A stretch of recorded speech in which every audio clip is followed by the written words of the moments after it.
My name is Rich Schmidt. I'm here with Sam Parra. We're in Amity. It's June 25th, 2020. Sam, thanks so much for joining us today. First question, most important question, why wine? Thank you for meeting me here this morning. Why wine? For myself, it came very natural. I was born and raised in St. Helena, California, a very small town right in the smack middle of Napa County. Some like to say Napa Valley. But my whole family has been involved in the wine industry for years. Started out with my grandfather, Manuel Martinez. He's from the state of Jalisco, Mexico. He came out to work in Napa through his brother-in-law. Was already here in the U.S. Working in Napa. So my grandmother stayed in Mexico, in Jalisco, while my grandfather, through a work visa, came out with the oldest of my uncles. In Napa County definitely had fame of vineyards already at that time, but there was a lot more options of work as far as orchards of walnuts and dates and figs. There's also quite a bit of chicken ranches throughout the county. Maybe they influenced the soil a little bit at some places. But that trickled down, that went on to the next generation of my uncles. The whole family is 5 aunts and 5 uncles. I believe with great-grandchildren, we're a family of 57, I believe. But thank God, my grandfather just turned 95. And my grandmother, this on my maternal side, they are still alive, living in Napa. And most of my family members were in agriculture, but then from the next generation, it trickled down to different trades. I do have an uncle, big shout out to my uncle Jerry Martinez. He has his own label, Vinos Unidos, and they're at a really good number right now. They're at 800 cases. They just signed a lease and an actual vineyard property and winemaking facility. But everything, the whole family being involved in the industry, ranging in the past from one being a project manager as an IT for wineries, ranging all the way to cellar production members. So yeah, it's been a large part of my life where my family shared wine responsibly. They would share some wine during family gatherings, and they made sure to talk about the wine, not make it seem as a taboo, which as I got older and then later on my trips to Europe, more for my wine passion, again, I realized how lucky I was as you get older, where you grow up, and how wine is such a big culture there, where I was one of the lucky ones throughout the U.S. to be enjoying Opus One on a random Tuesday evening, for example. That is not really the case for many. But anyways, that's my wine connection background, right from birth, you can say, and it also has a connection with my name and my branding, which I can talk about to you later. Sure. Sure. So let's talk about you grew up in the industry. Was it something you always wanted to get into? Did you have other plans, or was this kind of what you always wanted to do? I was at Santa Rosa College in Sonoma County for a year and a half, taking administration of justice, which I really enjoyed the classes. Not so much on general ed, classes as far as math and English. I would just end up dropping the classes because at the time, fresh out of high school, I was enjoying the city of Santa Rosa more than Santa Rosa College. And growing up in a small town, big shout out to class of 1996, St. Helena High, all 110 of us that maybe graduated, but going into a bigger city right next to small little St. Helena was a bit more of a distraction to me, where I was not really focused on educational goals at that time. So I worked at a specialty high-end grocery market out of high school, and as 2 years went by, and a friend of mine came back to visit Napa County. She was away for college in Santa Barbara. Her father founded a winery in the late 70s in the Stags Leap District area of Napa, and he actually happened to come to Oregon, and he founded a winery up here in the Dundee Hills in the early 90s as well. Mm-hmm. So my friend coming back to visit, she would stop by this grocery store, and this winery had just hosted the Napa Valley Wine Auction the year before. Mm-hmm. So they actually got really busy with special events department, and she asked how things were going at this family-run great store with my current employer. Mm-hmm. And so I did express interest on her offer to go see what the winery business was about. I was actually 20 years of age, started out part-time because I kept the other job as a backup in case if I did not like the winery industry.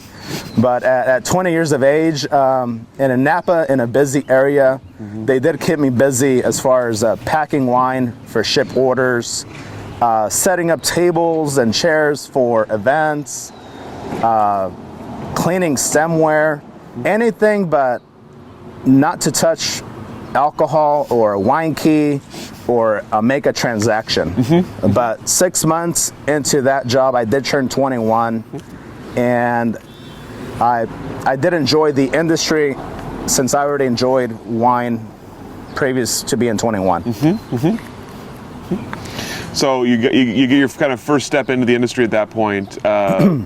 What kept you going? What was it you liked about it? And then kind of what were your next steps? No, of course. So through my first employer, I came to visit Oregon in 2000. So they would bring us to be staff support for events. Mm-hmm. For here in Oregon, being so famous for Memorial Day weekend, Thanksgiving mm-hmm. Mm-hmm. Weekend.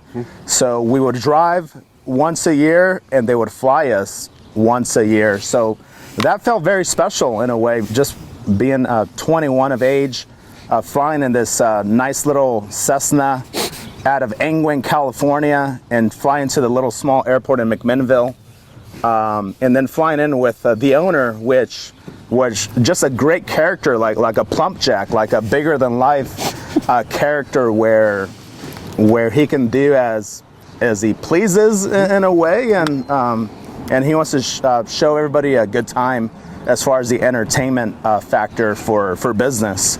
So yeah, the industry as far as the hospitality and sales really caught my attention then, and I did learn a lot from mentors from my first employer as far as wine education, sales, as far as just the storytelling of the business. Mm-hmm. I feel that I had a lot of great mentors starting out at my first employer in Napa.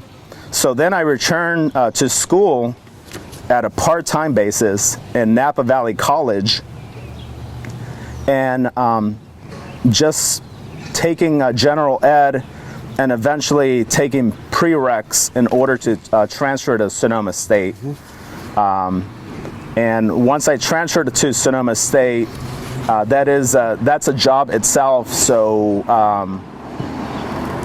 dynamics at the winery due to a divorce with my first employer were changing, and it really affected the whole company as far as who was taking sides of who. So I felt the time it was good timing to go work part-time at a winery, which was still another friend growing up, and this winery is in Rutherford. So went to go work for them part-time on the weekend while I was at Sonoma State. And 2 years later, I was a bit too late for the program, but Sonoma State actually has a great wine business program, which again later developed. But so after you left Sonoma State, what did you want to do? Like with the degree, what was your next goal? What was your next step? No, of course. So after Sonoma State, you can say I got my dream job with a family that owns many wineries. It happens to be Kendall Jackson, and one brand that they have, a really high-end brand in Napa named Cardinal, and they also allocated La Jolla. So Kendall Jackson is a great family to work for. The benefits are great. And I learned a lot about the mailing list model, how that works, and that's actually the type of business that I want to run for my wine brand as well. So it was a great experience with them, but I actually miss Sonoma County. Being a native of Napa Valley, it's such a small county where I was just over it as far as being in the area. And at the time I found a bit more life and things to do in Sonoma County, where you can actually go on a Tuesday in the town of Sonoma and find live music along with a farmer's market. Or you can go out to Windsor on a Wednesday in the town green, and there is another free concert where the weekend comes around and you just want to stay home because you've been out so much during the week, enjoying all this great free music and entertainment, where Napa now has the live music in the evening hours, maybe sometimes coordinated with a farmer's market, but during the time it was still a very sleepy area as far as nightlife. So for my age, I just found more things to do in Sonoma County. So I applied at one of my favorite producers within Sonoma County. I wanted to work for The Best, and this another place that actually runs through the mailing list program and has the cult status for Sonoma County, and that is Rocchioli Winery in Healdsburg. Joe Rocchioli Jr. was among the first to plant Pinot Noir in Russian River area, and back then even some individuals were laughing at them because it was dominated by Old Vine Zinfandel, and they didn't see the potential of Pinot Noir and Russian River back then. So what was the job you had there? What was the job you applied for at Rocchioli? It was hospitality, sales and hospitality. Okay. So tell me about learning that side of the business. What was it about it that appealed to you, about sales and hospitality? As far as sales and hospitality, as far as it fits really well in my career. I'm just a very outgoing person. I can connect with many individuals in different levels. I feel with sales, it's about building long relationships. It's about having a clear, direct message for as far as the branding that you want to build for your company. And also the hospitality side, it's more of, I feel that it's a good fit for myself, for my zodiac sign, being a Cancer, and it's my birthday this coming Sunday. But for Cancers, a trait for work is actually making people feel good. So I take a lot of pride as far as the hospitality side, where I could be having a really bad day, but as far as when you go to work, you kind of just set that aside and you get down to business, basically. You cannot let your personal feelings get in the way of the work that you are providing that day. So I feel with many of my past employers, hopefully most of them can agree, but I always set my best foot forward as far as the work that I do. So you found work at this place that you really wanted to be in Sonoma. Yes. Tell us what happens next.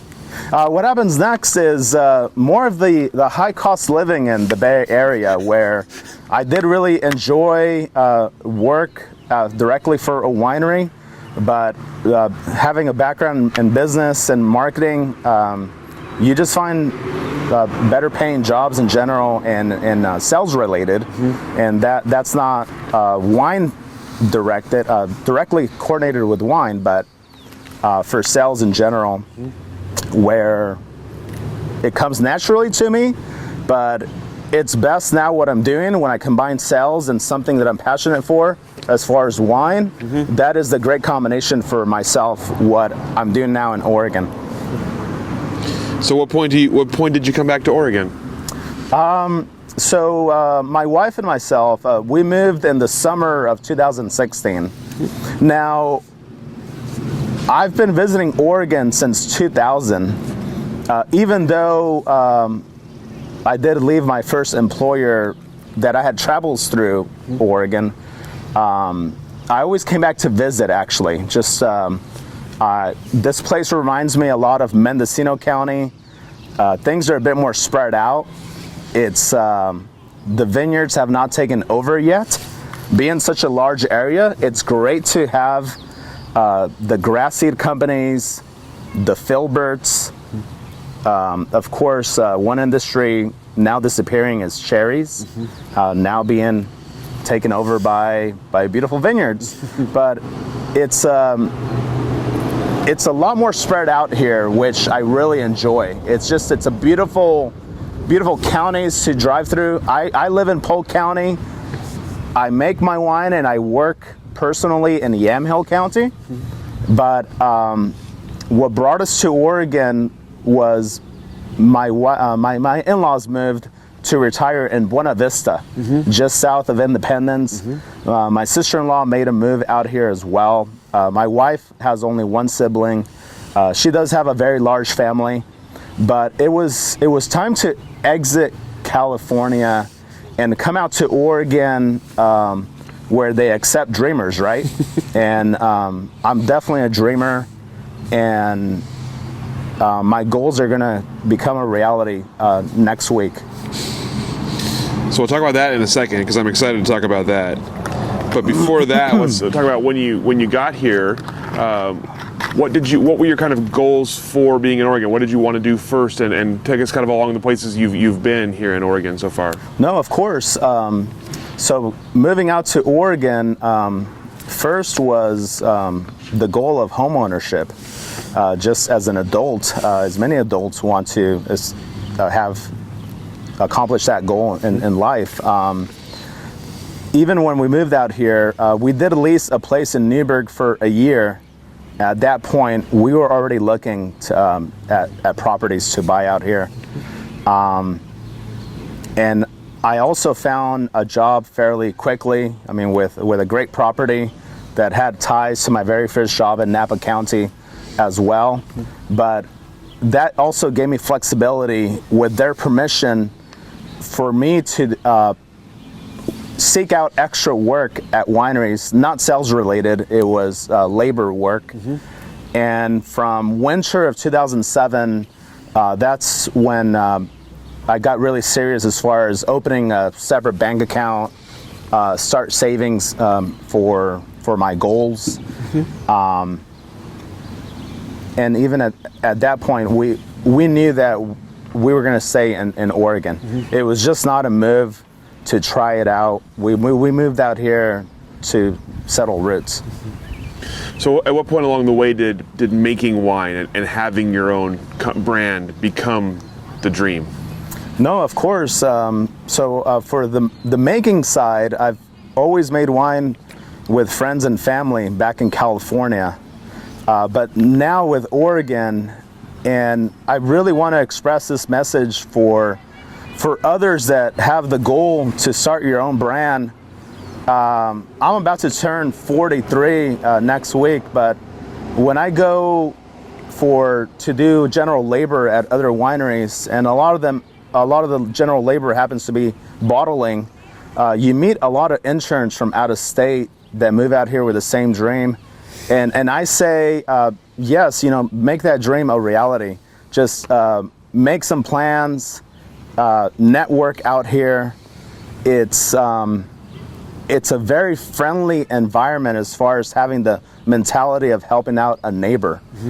There's other parts in the world that I've seen, and even back in California, and it was a bit more noticeable in France, where once you get to a certain level of certain hierarchy as for certain businesses, the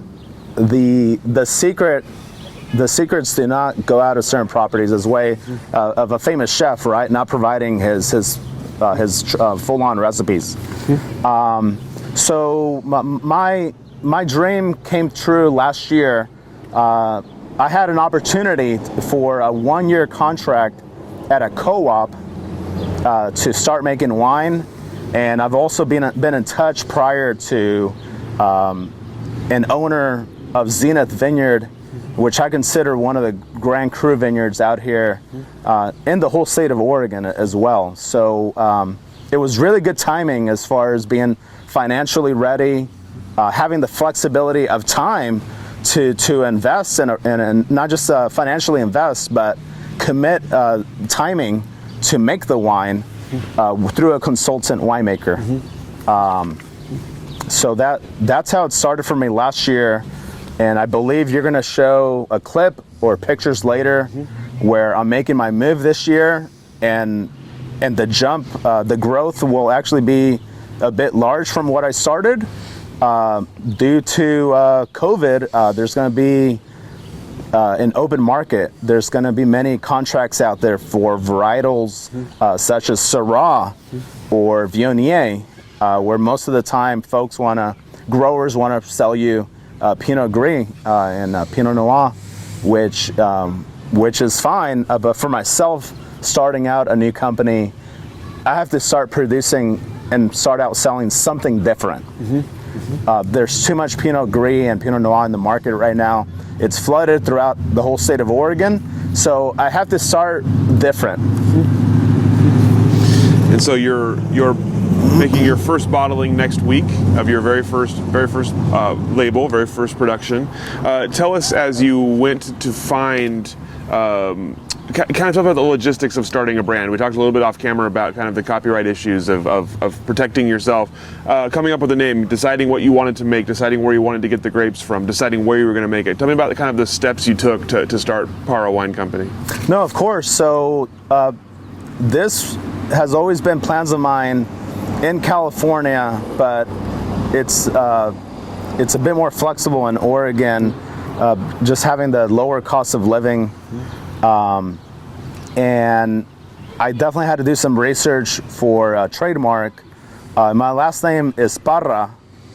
In certain parts of Spain and Portugal, Parra means vine, where many other parts of Spanish-speaking areas, also known as viña or viñas.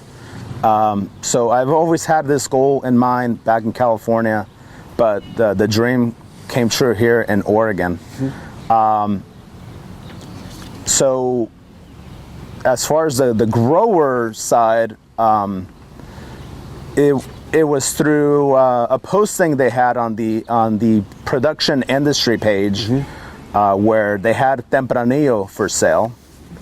And I did follow up with Zenith Vineyard very quick, and told them that where I was making the wine, the consultant winemaker has had a long relationship with him, where the contract came fairly easy, but I do want to tell the story of how classy they were about things as well, because Later, I found that another winery reached out to him the same day.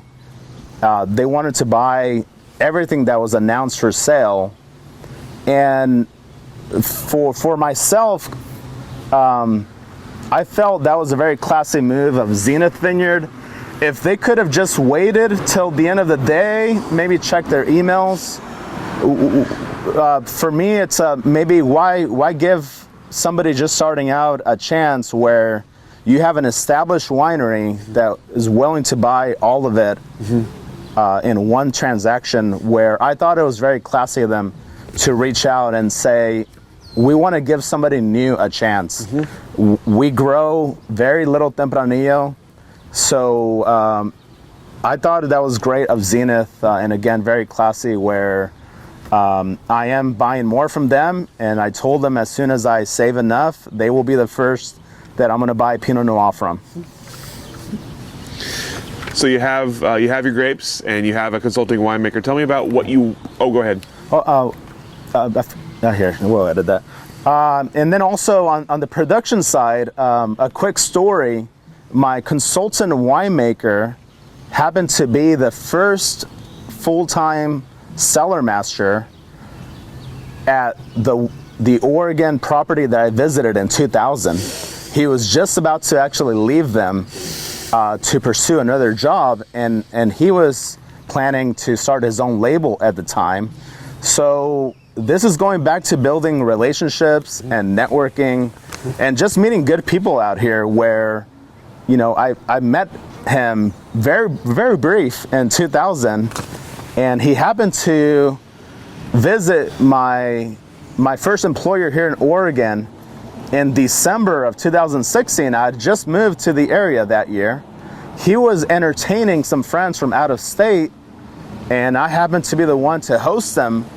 And I told him, I'm like, I reflected back to the year that he left, and I'm like, yes, I worked for the company in California, and knowing all the employers that were intact at that winery in the Dundee Hills at that time, again, we made the connection really well, and he was actually the first to provide me extra work in the winter of 2017, when I decided to ask my employer at this time if I can pursue extra work in order to generate income for my future project.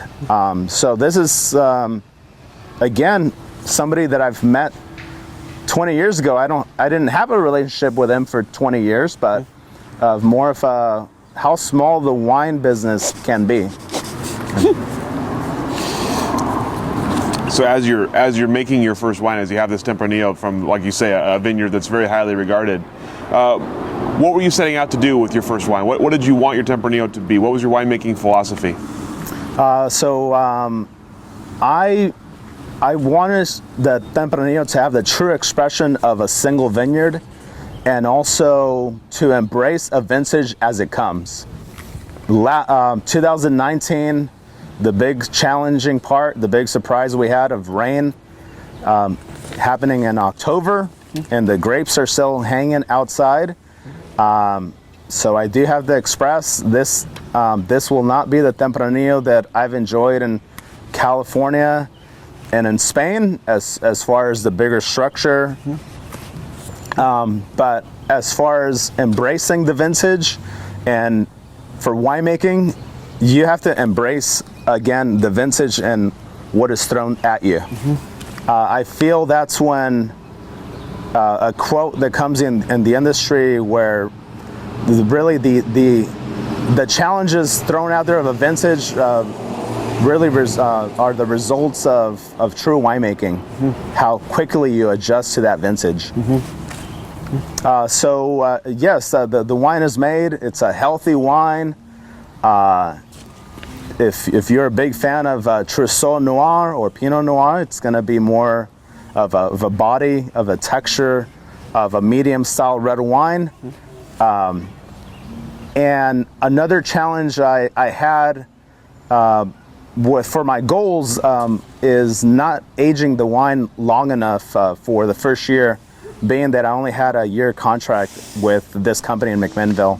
So that will not be the case at the new co-op that I will be. I actually plan to make a Tempranillo 3-way this coming vintage. It will be rosé, carbonic style, something to come out quick, something fun, something in a screw cap in the affordable range, and then one that's gonna age for at least 18 months.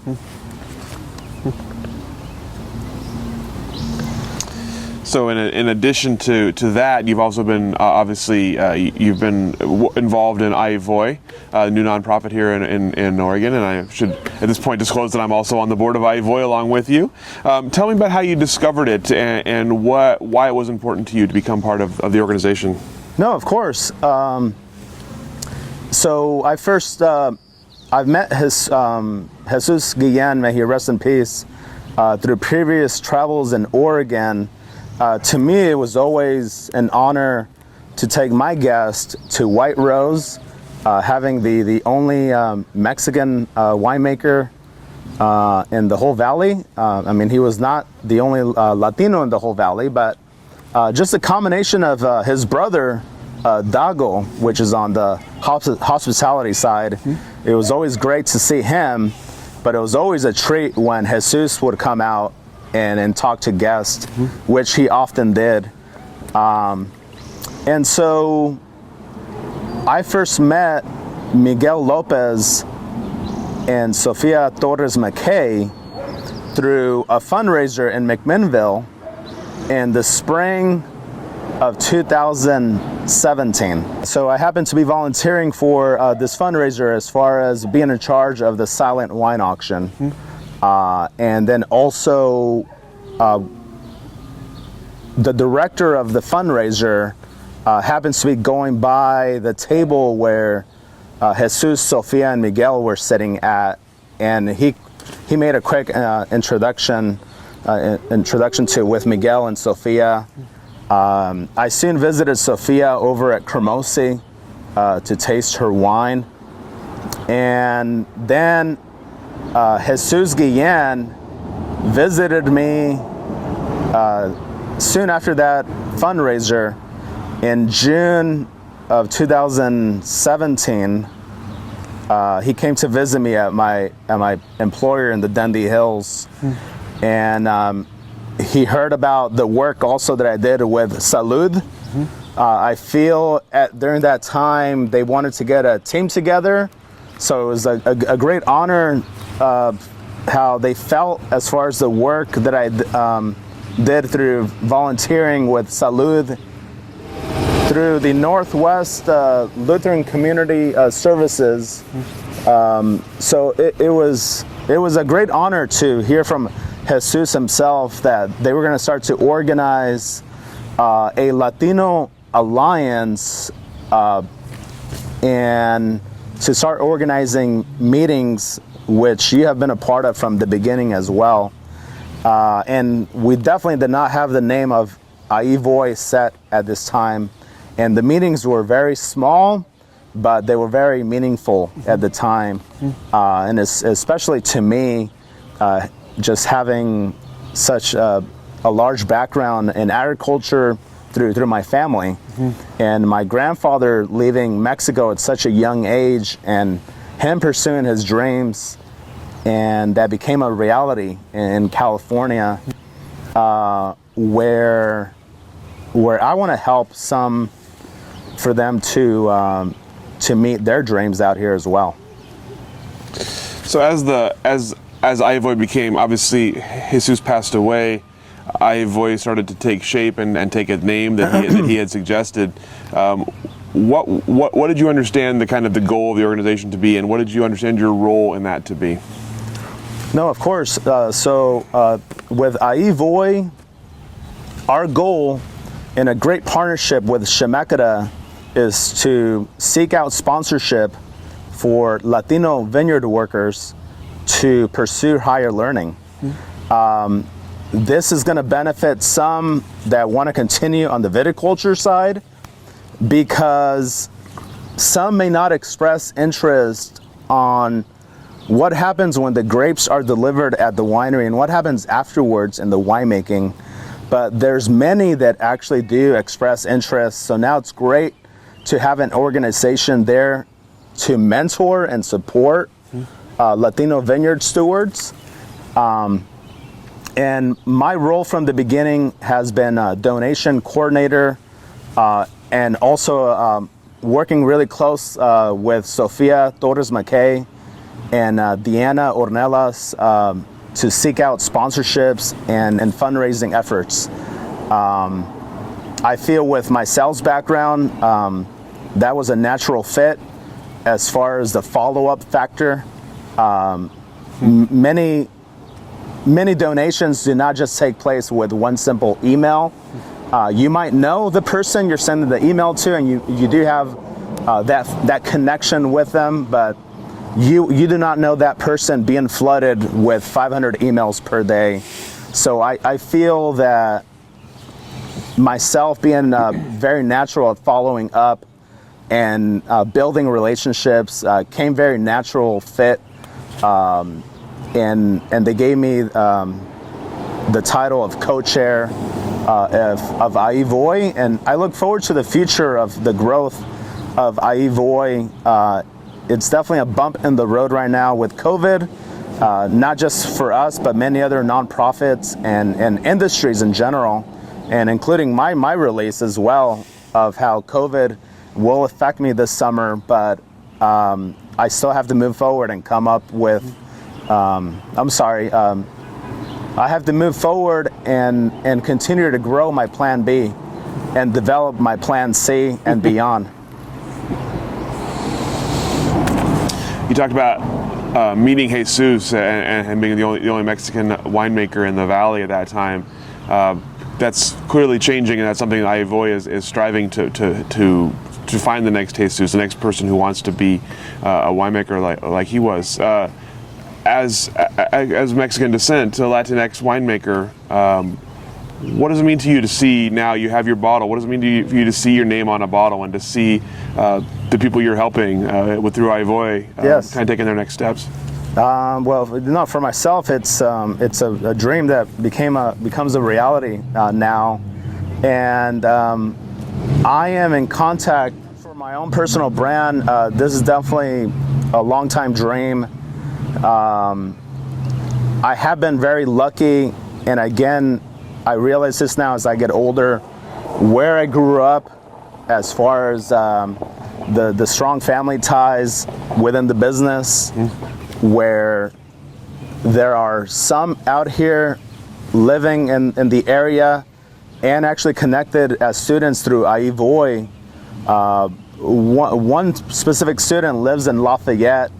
I definitely plan to mentor him and even show him in general my expenses for my company and provide him tips on maybe some expenses that I shouldn't have along the way.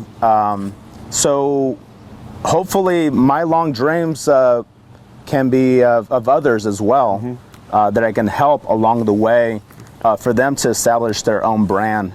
To be the next Latinx wine business owner or winemaker, or starting out a vineyard management company or buying land to develop a vineyard.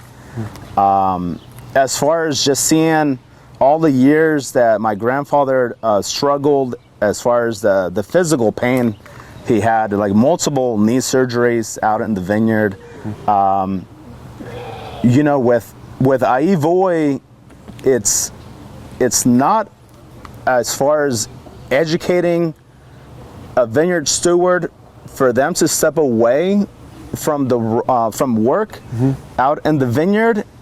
It's more to find students that have the passion where they do want to educate themselves within the field they're in, and from there it might spark interest where they want to transition into cellar and production, and show them the options of education out here, which they exist in Chemeketa and in Corvallis as well. So my goals are to just pass on my knowledge to others to help them out. So your first wine is going into bottle soon. What's the future look like for yourself and for your wine label? No, of course. What do you want to see the next 5-10 years? No, of course, I definitely have that in the business plan. So certain vintages, I plan to make single vineyard wines. These will be single varietals as well. And this is just for my travels in Europe, where as far as learning what thrives best in certain areas and the terroir in general that I learned in France. But I'm also going to come up with other really fun wines, and that's going to reflect on what the vintage brings as well, where it may not be an option to actually have a dry wine that's going to age for 2 years if I feel that varietal where the outcome is not going to be what traditionally the varietal is about. I do have a chance to buy Syrah this year. I have an option to not buy it all the way through August. We had a very cold spring that is continuing through summer. That's why I mentioned the three-way Tempranillo as far as making a rosé in a carbonic style, because again, the challenges that every vintage throws to you. But what I will show you later at the end will be the branding and the label itself, what I will be making for single vineyard wines, and they are going to be sold strictly through my mailing list. Just throw numbers out for you. The actual one that I'm going to show you, I am bottling my first commercial wines in general, but one wine I will show you is a single vineyard, which again, it's only going to be made on specific vintages. I feel for the branding that for my company and how I'm going to be selling in mailing list, I feel it has to be the best as far as the vintage and the fruit source out here in Oregon. I am looking at sources out in Milton Freewater for Syrah as well. But yeah, I look forward to showing you what's going to be labeled first next week here. Give you a glimpse of Parra Wine Co. as a single vineyard wine. You talked a couple times, obviously we're in June 2020, we're dealing still with COVID-19 and things are slowly reopening, but we're obviously dealing with a lot of challenges still. So tell me, just try to get your brand off the ground during this. You mentioned some changes. What has changed, and what have you maybe rethought about for yourself? No, of course.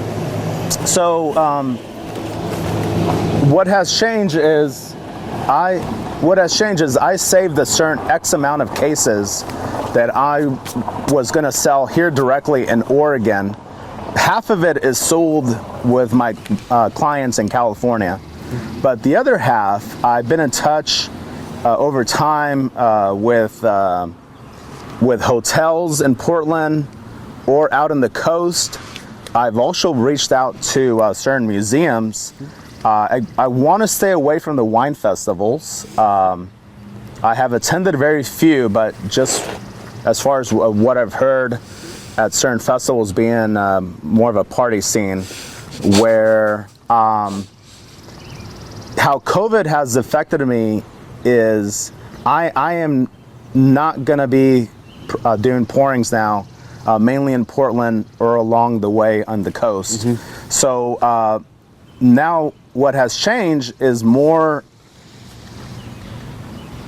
not knowing certain connections that I made out here in Oregon as far as the history that I have with my mailing list members in California. But what's going to take place here right now in Oregon with COVID is more specialized tastings as far as Zoom. But not only that, but also the old-fashioned way of picking up the phone to the connections that you have and just making a very clear, direct call of direct marketing. I've had a chance to meet many great Latino professionals through the Latino Business Alliance in Salem, through Hispanic Pros in Portland. So when I first moved to Oregon, I was out networking often through the Portland metro area. So you will be getting a call from me soon. Good to know. Good yes. to know. And what comes for the future, Rich? I know even with my growth, for me, the next goal is I have to set up shop really fast. Anyways, those are my plans. Awesome. Tell me about you've been familiar with Oregon for a while, but you're fairly new to the industry here. What do you see the Oregon wine industry looking like as you look ahead for the next decade? No, of course. I see. Oh man. What I see for the future in Oregon is many more brands out there starting out. Even with COVID taking place, I feel that there's a lot of young individuals starting out in the industry where they're passionate about the industry and they have goals. And I feel with hopefully my story that inspires them to just pursue what makes them happy and what they want to pursue in life. So yeah, I see a growth out here happening in Oregon. This is a bump in the road as far as COVID, but also a combination of there's a glut of wine out there through the West Coast in general, through Washington, California, where this is an opportunity for a lot of young entrepreneurs that want to get into this industry. I want to say, if you've been in a field, if you've been in a trade, and especially in sales where you already have a base clientele that want to support you, pursue your goals and dreams. This can happen in Oregon fairly easy, Rich. We are in a community where there's a lot of great people out there that want to help others out. I'm about to make a move, and I feel, Rich, you're going to show them either a video or a picture, but this year I'm moving to Groschau Cellars. John Groschau, thank you so much. I've been part of his labor team for 3 years. I believe, you had an interview with Jared Pierce as well. And it's going to be a great group of individuals at this co-op. I'm really looking forward to Harvest of 2020. It's going to be really good times. Excellent. That's all the questions that I have for you, Sam. Is there anything I didn't ask that I should have? Anything we didn't cover today that we should have covered? No. Awesome. No. Well, thank you so much for your time. It's always good to see you and talk to you, and congratulations on your initial bottling next week. Likewise. Thank you so much for meeting me here this morning. Yeah, absolutely. The secret location here in Amity. Secret unknown location, exactly. Thanks so much. We'll let you off the hook, Sam. Yes.